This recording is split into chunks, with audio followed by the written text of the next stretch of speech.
একটা কঠিন সত্য বলি, আপনার ফোনে গত এক সপ্তাহে কতজন আপনাকে আগে মেসেজ করেছে গুনে দেখুন।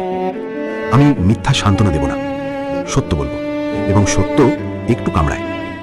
সাইকোলজি বলছে 5টা কারণ। চতুর্থটা আপনি শুনতে চান না, কিন্তু শোনা দরকার। 1, অ্যাভেলেবিলিটি ট্র্যাপ।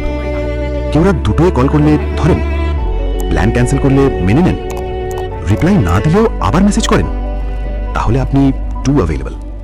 হিরে দামি কেন? সহজে পাওয়া যায় না। পাথরের মতো পড়ে থাকলে কেউ তুলবে না। 2, মনোলগ প্রবলেম। কারো সাথে কথা বলার সময় বেশিরভাগ সময় কে বলে? আপনি। কিন্তু তাকে জিজ্ঞেস করেছেন যে তুমি কেমন আছো? সত্যি করে মানুষ সেই মানুষকে পছন্দ করে যে তাকে শোনে। 3, ভ্যালু ইকুয়েশন। আপনি তাদের জীবনে কি দিচ্ছেন? আনন্দ, সাহায্য, অনুপ্রেরণা? যদি উত্তর না পান, তাহলে উত্তর পেয়ে গেছেন। 4, দ্য মিরর। এটা সবচেয়ে কঠিন।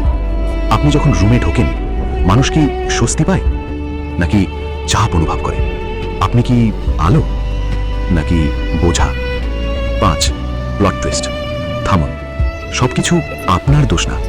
কখনো কখনো মানুষ নিজের সমস্যায় এতটাই ডুবে থাকে যে অন্যকে সময় দেওয়ার সামর্থ্য থাকে না। সবকিছু আপনার সম্পর্কে নয়। তাহলে কি করবেন? সবসময় অ্যাভেলেবল থাকবেন না, কম বলুন, বেশি শুনুন। মানুষের জীবনে ভ্যালু যোগ করুন, নিজের এনার্জি চেক করুন, আর ধৈর্য রাখুন। মানুষ ইগনোর করছে মানে আপনি ভ্যালুলেস না, মানে কিছু একটা অ্যাডজাস্ট করা দরকার। যেদিন আয়নায় দেখবেন, মানুষ আপনার দিকে ফিরে তাকাবে।